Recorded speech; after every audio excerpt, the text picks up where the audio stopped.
The gut shot. Let's go. Gut shot. All right, I'll do a recap when I get home, but this is what I got out of the draft mostly. Let's go. It doesn't have to be silent. Oh, are you serious? I got Search and Nemesis. Alright. I got 2 decent cards out of this.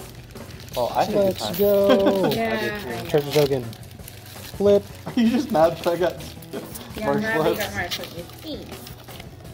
Let's go. Wow, World Weaver. That's cool. That's cool. Don't know what any of these do. And those are probably your big pulls that were in your deck. Thought Monitor. Smell Fear Hollow. Let's go. I'll just add voiceover to all of this video. These are your big pulls from your deck. Oh, make sure you return your Believe it 9 or not, dice. this to me. card is like $4. I put most of them back. As a common, it's like $4. Nice. So that should be all the dice then? There's another one here. Oh. That's. No, it's not mine. That's his. Te la roja, Diego. Good. Mi casa. I love these swamp. I might just buy these. Yeah, they're actually pretty nice, but they're pretty cheap if I remember, like a penny each. Yeah. Honestly, Honestly, if you go to Outer Plains, they have stacks of them for free. Yeah, that's really? true. Yeah, Yeah, no, because like- they are literally trying to get rid of them. A year or 2 years to try to sell them, you might be able to. God, no. But realistically, no one is searching for those specific lands unless they're in mint condition. Yeah. And even then, They only want like 1 or 2 for the collection. or they want a place at like 30. Yeah. And that's because they fell in love with a specific art from a specific artist. Yeah, that's me with a couple of cards. Oh, nice pull. But look at the other card. Oh. No! Ha ha ha. The same guy. If Ha I ha transfer ha. you $20, will you give it to me? No, I don't think so. $10 right now. You beat me in the first with this one, I know, Imperial I Recruiter. was gonna give him 20. I hope I get another one. Smile. And it's your foil promo again. Let's go. Bone Shards, I needed that. That's a cool card. Amiibo sucks though. Oh. Squirrel Sanctuary. Yeah, but what's your rare? Oh, Academy Academy Manufacturer. Actually, that's not bad. That's good for an Urza deck. What is it? Oh, you still have 1 left to open? I have 2. Oh. Let's go. You said you didn't. Oh, what is it? You just start premium. Yeah, yeah. I have no idea. I'm just gonna open it and hopefully I get something good. And if I do, Shatterstorm. What is that? Keep that state. Oh, the Arclight Phoenix? That's still popular for Phoenix decks. I didn't get a rare? That's stupid. I need these good. What do you mean you did the rare? That is the rare. This was the second to last. Yeah, the Surgeon Bleed's the rare. Nice. Okay, last pack. It's harder to tell on those. The Robber of the borders Rich is with pretty cards. nice, not gonna lie. Right. Just because he benefits a rogues deck. But the issue is there are not very many red rogues. So to Oh, make end him of the good, round. you need to make a 3-color deck. Because the most the rogues, the most popular colors are blue and black. So you have to make a blue-black red deck for to Needed benefit this. Robber of the Rich. But he's still pretty decent on his own. Bishop the Wings is fine. Slaying Fire is pretty okay. Like there are more efficient cards than Slaying Fire, but Slaying Fire is still okay. Thank you. Yeah. Thank you, this was fun. Have fun. Have a good night. Yeah, you're good. Okay. Glass Casket's nice. Not like the best, but you know. Oh, Mirror Maid. Ooh, wait, can I see? Yeah. Got stuff. Opened it on camera. Gonna put together a video. Wow, look at me uploading videos. Can I take these tokens in the middle? Yeah. Yeah, if you want. Mirror Maid's actually really nice. Look at all Yeah, these. the only reason I didn't see more play is double blue. So, obviously we're at the Pokemon setup for this, but quickly I just wanted to talk about some of the packs that I've gotten recently. So, as of late, like the latest thing that happened is that me and my buddy went to a local shop, and I had never been to this shop, but they were like super sick. They were really nice with us. Bought a few things, bought a bunch of like sports cards, bought a bunch of Pokemon stuff, but we were also there for Magic because him and I like to play Magic a lot, and so recently I showed off that I got some Dark Ascension packs with him. Him and I each bought 2, and they gave me the box as well, but I realized I never recorded it when I opened it because I was not at my usual setup, so I have all the cards that I actually got from it. So I mean, we could take a peek at some of these cards. I'll just kind of go through them relatively slowly, but like reading through some of these, Rare Revelation, it has Destroy Target Enchantment, it has Flashback for 1 green. Haunted Fengraf, add 1 to your mana pool, and if you sacrifice it, return a creature card at random from your graveyard to your hand. Pretty good. Tragic Slip, target creature gets -1/-1 till end of turn. It also has Morbid, so it gets -13, -13 if it something died last turn. It's pretty good. Got a cat. The Niblis, I don't even know what that does. Bone to Ash, it's a counter and a draw, which is pretty good. Rack of Madness, that one's pretty good. You could easily put that in a red deck. Wolf, this card's really cool. There's a lot of like wolf related things in this deck, so definitely a really cool card right there. Village Survivor, pretty neat. Torchy Fiend, Grave Purge, there's that another eagle type thing. Maybe I make an America deck and this is part of it. Wild Hunger, Rare Revelation, same one as last time. Heavy Matok, a creature gets 1/1, and if it's a human, it gets another 1/1. And I'm making a semi-human deck, so this should be pretty good in it. And then there's Fling, where you can sack a creature and it does damage equal to its power. There's a Sightless Ghoul, there's a Bear, there's a Collar, Lingering Soul. It's pretty good. You put 2 1/1 white spirit creatures with flying on the battlefield, and it has a flashback. Pretty good. I mean, if you have extra mana, why not flash it back a few times? Then we have Grim Backwoods, add 1 to your mana pool, and then for 2 black and a green, you sacrifice a creature and draw a card. So I mean, you know, it's useful if you are needing some newer cards, and you know your board state's already fine enough on its own. So definitely pretty good. And then also there's this weird card. You can make any card a double card with this one if you just check off what you want it to be, which is pretty interesting. I mean, I didn't even realize they did stuff like this. So I mean, when I saw it, it was really cool. There's a Scorned Villager, and then I think this is some stuff. Yeah, this stuff and on. The shop that I went to, I'm gonna link them in the description, or like their website. They also had like a slot machine outside. Or not like a slot machine. It was a like a little quarter insert machine that you know, I played it for a little bit of Magic. Got this hollow Death's Head Buzzard, a Thrall token, Matka Rioters, Glint Hawk Idol. This one's pretty good. Whenever another artifact enters the battlefield under your control, you may have Glint Hawk Idol become a 2/2 bird artifact creature with flying until the end of turn, and then for 1, you can just pay it to make it become that. So it can blink in and out of being a creature for you, which is pretty good. Definitely useful because, you know, you don't want your flyers being targeted, and you can make sure you hit heavy with it and then instantly get it out and try to do the same process again next turn. Lunarch Mantle, pretty good. Not a terrible card. There's a pretty cool spirit card. I wanted a cool spirit card, so definitely got one. Kavu Predator and Mesmeric Fiend. Those are what I got out of those. I also, just side note, I got a Cinderace out of that machine as well. Look how many Cinderace I have, like V and whatever. I understand this is I didn't even show all of them. I understand this is a Magic video, but thought I'd throw that in. Then we also got, these were the 2 big hits, I guess, and I'm putting them in parentheses big. Talia, I pulled her as well. Legendary creature with first strike, non-creature spells cost 1 more to cast. You see, I don't really understand why this is one of the more expensive cards in this set.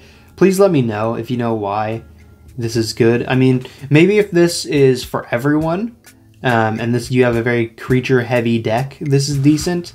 But I don't get the reason for wanting this. And then this vampire token was like $2, but like just because it's an older token. But I still thought it was nice. But yeah, I mean, those are the 2 from that.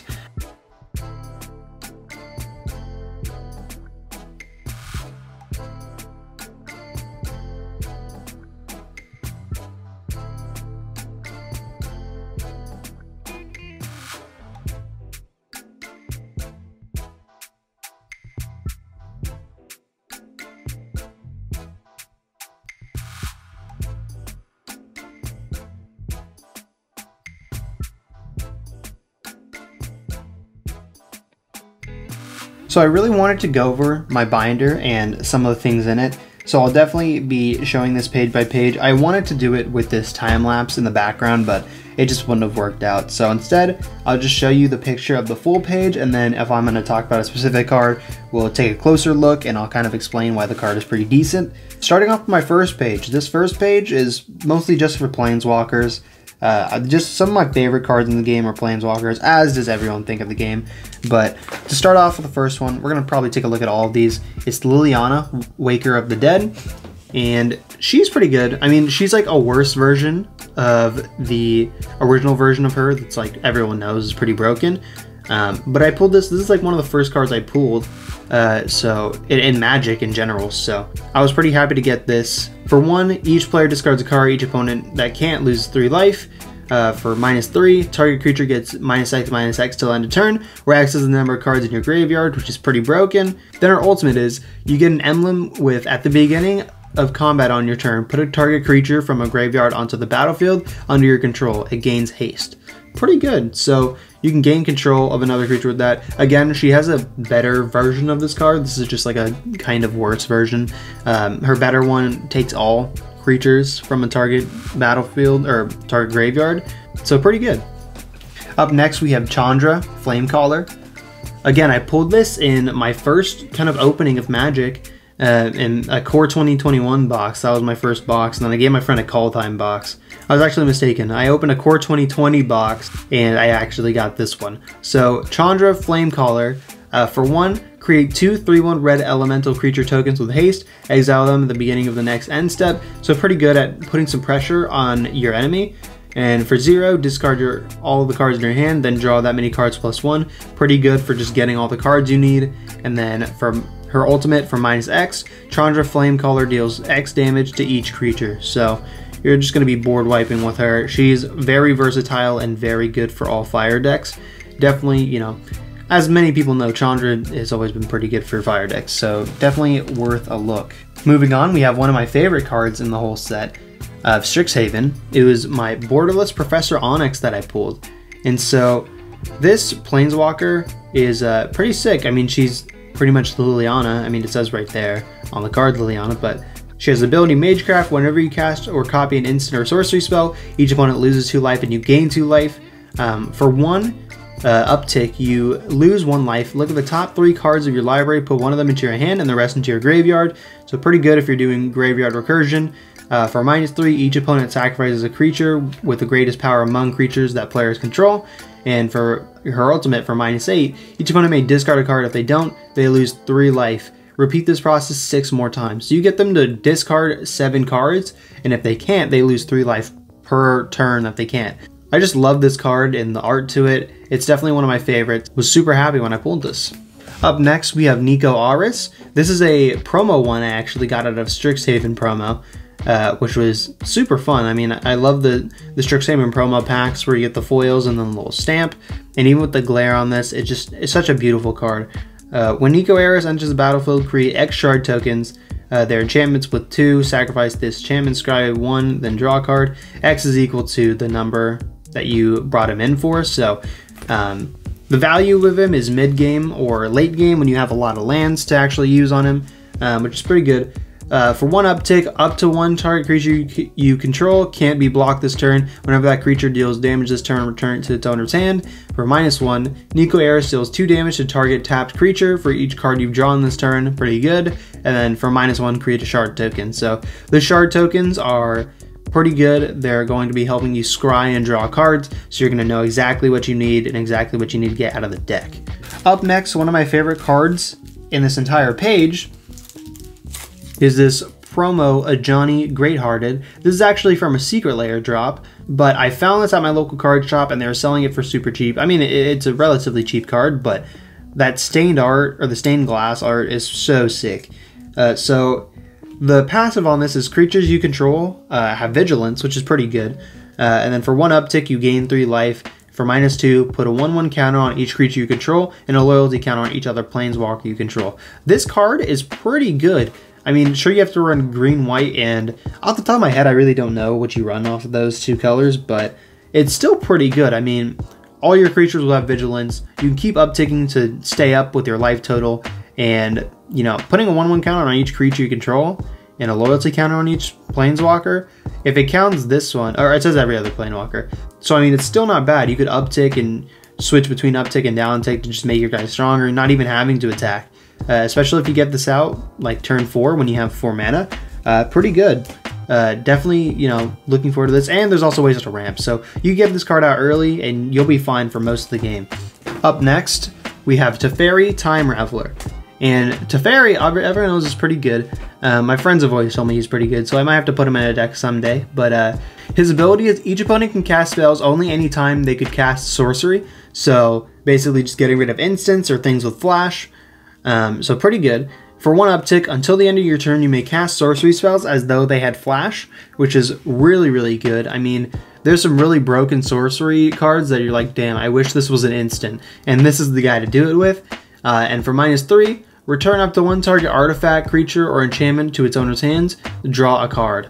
So, pretty good. I'm pretty sure you can also deny them putting something out, like forcing them to put out super expensive things again and again and again, as long as you're not obviously choosing something that has a entering the battlefield effect, but it's still pretty good and you get to draw a card off of it. So Teferi, pretty good if you're running white-blue. I could put him in my Gavi deck if I wanted to. You could put him in like an American deck, so pretty good. Up next, we have a fan favorite. We have Daken, Shadow Slayer. My friend really wanted this card and I got him in the recent draft. Probably in the same video, so it was pretty funny to pull this from him and show him later that I got this and took it from him. But Daken Shadow Slayer enters the battlefield with a number of loyalty counters on him equal to the number of lands you control, so you get him in pretty late. He has a cheap cost, but if you get him late, he'll have a lot of loyalty counters on him, so you can just keep using like ultimates and going hard on, you know, his abilities. For 1, you Surveil 2, which is pretty good ability. Surveil, which is, I'm pretty sure, basically almost scrying, but I think you just can't discard them, unless it is instead you discard them instead of put them at the bottom. For -3, it's exile target creature, and for -6, you may put an artifact card from your hand or graveyard onto the battlefield. So if you have a bunch of really expensive artifacts, or if you need an artifact back from your graveyard, this card is definitely worth a try, giving it going. And it has some really good colors. I mean, white, blue, black is like really strong. Up next, we have Greased the Hunger Tide. See, I actually used him in our recent draft, but he didn't really do enough for me. I just couldn't I only got him out like once, and he works a lot with insects. So next time, I'll definitely know. If I make an insect deck, this is probably the card I'm going to be putting in. As long as Grease the Hunger Tide isn't on the battlefield, it's a 1/1 insect creature in addition to its other types. So if there's a way to go find creatures, you can find him and put him in your hand first, and then as soon as you play him, he's not that 1/1 insect anymore. For 1, you create a 1/1 black and green insect creature token, then mill a card. If an insect card was milled this way, put a loyalty count on Greased and repeat this process. So you just keep going, and he can actually gain a lot of loyalty just off this first one. So pretty strong, and you're creating a 1/1 black green insect, so pretty good. For -2, you may sacrifice a creature. When you do, destroy target creature or planeswalker. Pretty good, an eye for an eye for that one. And then for -5, each opponent loses life equal to the number of creature cards in your graveyard.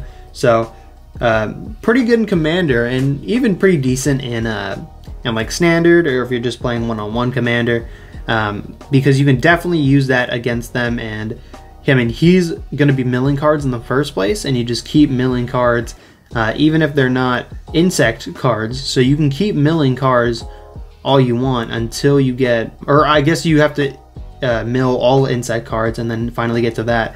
But once you've done enough, and once you've done enough in like sacrificing things, you should be good enough to go with Greased. Last Planeswalker I want to look at is Gaedrone Dihada. I pulled her in the Modern Horizons like rewards afterwards, and so she has protection from permanents with corruption counters on them, and of course I think you know where this is going. For 1 upcharge, each opponent loses 2 life and you gain 2 life. Put a corruption counter on up to 1 other target creature or planeswalker, so it just can't be targeted by them. -3, gain control of target creature or planeswalker till end of turn, untap it and put a corruption counter on it. It gains haste till the end of turn. So I mean, it's going to be pretty good, so you can put the corruption counter on anything, any of their scary things, and you can also take control of it for that 1 turn and force it to attack its, you know, owner, which is pretty solid. And then for -7, gain control of each permanent with a corruption counter on it. So if you just spread out as much as possible, you're going to be really set with this card. I'm surprised that this card isn't as expensive. I mean, I guess you have to like actually set it up and get it prepared for all that, but it seems like it's pretty good if you just keep upticking. Like, of course you can use the -3, like if they pull out something scary, but for upticking up to 1 and then even getting it to 7, like you'll still gain control of 3 creatures if you just do those 2 combined. So really, really strong. Definitely looking forward to seeing how this card is used going forward. So yeah. Up next, we have our Mythical Archives pages, which are, you know, just the cards that you get at the end of the Strixhaven packs. I opened quite a bit of Strixhaven, so I have a good amount of these cards, but some of my favorites, I mean, I can zoom in, is going to be like God's Willing and Electrolyze. Those 2 cards are pretty good. These are all reprints of really used cards, so it makes sense to why they had to reprint some of these. Of course, I have a Harmonize and a Croson Grip. That's the foil-etched one in the middle. So pretty good. The next page, though, is where I start to just put my legendary creatures. I just really like some of these legendary creatures, enough to give them their own page. This first page, nothing too big to talk about. Maybe Rutha and Dina. Dina has been seeing a lot of play, so Dina's definitely good. On the next page, this page again just has people I really like. The legendary creature, like Crab, is like one of the first cards I got in the entire game, so pretty good. The card to talk about on this page, though, is my Borderless Shadrix Silver Quill. I pulled this card and I was super excited. I think Shadrix is a really cool card, and I loved all of the Elder Dragons from Strixhaven. I'm really happy that they did that. And so Shadrix has Flying and Double Strike. At the beginning of the combat of your turn, you may choose to. Each mode must target a different player, and so these 2. Target player creates a 2/1 white and black Inkling creature token flying. Target player draws a card and loses a life. Target player puts a 1/1 counter on each creature they control. So basically, you can choose to, but if you choose to, one of them has to be on someone else. So I mean, the only one that you could possibly get away with giving is probably that middle one, for target player draws a card and loses 1 life. If you let them create a 2/1 Inkling creature, like, okay. And you definitely don't want to give them the 1/1 counters on each creature. So Shadrix is pretty good for setting yourself up pretty early, and even getting himself set up. And I mean, if you can combine this with things that give even more abilities to things that have counters on them, pretty good card. Also realized that after the fact, right after him, I also got a Borderless Mavinda Student's Advocate. It's a pretty good card. I mean, you know, for the Borderless one, it's pretty cool. I always love these Borderless, like, sometimes even more than like the Pokemon, like extended arts and things like that. But Mavinda, definitely a pretty cool card to look at. His card's alright. It isn't the most shell-shocking thing in the world, but definitely pretty good. On the next page, I just have more legendary creatures. Nothing to take a close look at. Niv-Mizzet is pretty good, though. I've got to use him a few times, which is pretty fun. On this page, though, I do have a Galazeth Prismari, which is a pretty good card, and it's also the promo stamped one, so this card has some value to it. As Flying, when Galazeth Prismari enters the battlefield, create a treasure token. Artifacts you control have tap, add 1 mana of any color, spend this mana only to cast an instant or sorcery spell. So this card is pretty good at having your artifacts become pretty easy mana for you to set up for your artifacts. I mean, if you put a lot of artifacts in a blue-red, you'll be set up. I think blue-red is kind of one of the meaner decks that you could run, because you have a lot of control and a lot of heavy-hitting options with red and like just kind of easy damage. So you can always spend it for an instant that just does 2 damage or anything like that, for just tapping some artifacts. So definitely a really good card to put in. I was thinking about making a Rutha and like a blue-white deck, especially using this Elder Dragon as like probably my commander, but we're gonna have to see, because I wanted to actually make a deck around. All right, let's see. If you DM me the correct name for this, I will literally just send you some Pokemon packs or something. I don't know. I can't even attempt to say her name. Actually, I can. As Moran Nomar de Cadistina Cule Dakar. Something like that. I'm definitely making a deck around her. She's the cook. And I pulled a cool looking Underworld cookbook. So I'm definitely happy about that. But she's super cheap to bring out as long as you've discarded a card. And there's a lot of easy ways to do that. When it enters the battlefield, you search your library for the Underworld cookbook, reveal it, put it in your hand. And if you sacrifice 2 foods, target creature deals 6 damage to itself. So super strong. Combined with the Underworld Cookbook, and there's also a lot of ways to create food tokens other than just that. So we're gonna be trying this out. The deck idea is fascinating. It's gonna be using the new Commander Prophet as well. to make treasure tokens, and I have a few cards that let you create a lot of tokens in general, so this new card is going to be pretty fun. This next page is completely my red page. Some of these cards I've gotten from some pre-cons, some of them I haven't. One of them I definitely want to take a look at is Imperial Recruiter. When Imperial Recruiter enters the battlefield, search your library for a creature card with power 2 or less, reveal it, put it into your hand, then shuffle. This card is going to be seeing a lot of play. I mean, it's already relatively expensive. It's not super expensive, but as much as my friend was already asking me to give it to them when I opened it with them, oh, I guess I am going to be showing these packs off. Totally forgot. Side note for me. But Imperial Recruiter, definitely a pretty good card, definitely a card to look out for. I mean, to easily just put something into your hand with 2 or less power, and that could be something that is going to be pretty nasty for you. Moving on to my blue page, I just have a good amount of just decent cards on here. I don't remember too much about the specific cards on this page, but I know that a few of them are promo, like my Sea Dasher Octopus, and I think I have a few more further down.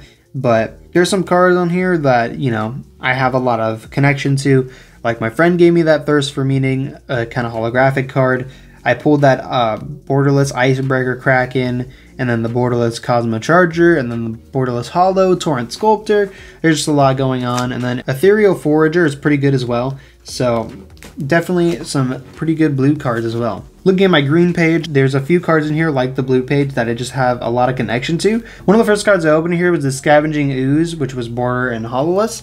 And if we take a look at it, it's just, you know, a pretty nice card to pull. Like if you pull this as one of your first cards in the whole game, you're going to be excited. But for one, you exile a target card from a graveyard. If it was a creature card, put a 1/1 counter on Scavenging Ooze and you gain 1 life. So pretty good. I mean, you can make him really strong, and there's a lot of ways with 1/1 counters to give yourself haste, give yourself other tokens and markings and things like that. So pretty good card. Moving on to the black page, a lot of these cards are just pretty decent.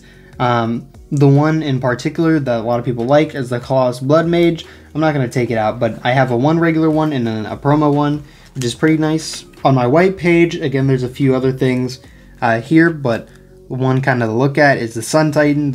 Everyone kind of knows what the Sun Titan does if you're into Magic. If not, it has Vigilance, and when Sun Titan enters the battlefield or attacks, you may return target permanent card with converted mana cost 3 or less from a graveyard to the battlefield. So pretty good, and he's a 6/6, so that's, you know, relatively strong in the game. The next few pages are just lands. I like collecting some of these lands, just having them available just in case people need them for decks, or if I need them for a deck. It's important to keep them relatively organized so that you have everything set up that you need. Then it's my Saga page, and some of these like extra different color pages, I just think that for the rares I wanted to separate them, and some of them I just, you know, really liked as well. For example, the Culling Ritual with the promo stamp on it, I really like. The Hollow Rip Apart, the Elemental Masterpiece, all these cards I pulled with my friends and had a good time with, so definitely, you know, love some of these cards. Then moving on, it's just a few extra rares that I have, and kind of goes through a gradient style of different colors, so it goes from like blue to green, then green to black, etc, etc. That Skyclaw Squid though is really, really cool. I don't even remember exactly what I pulled that from. I think it's Zendikar Rising. That and the Ruin Crab just have some really cool art to it. I didn't even realize the borderless could get like that, so pretty cool. The next page, of course, has some few extra things as well. Again, it's just kind of extra rares that I have and extra things that I'm not necessarily using, but I could come back to, just not really knowing what I want to have them here for, so definitely still pretty interesting.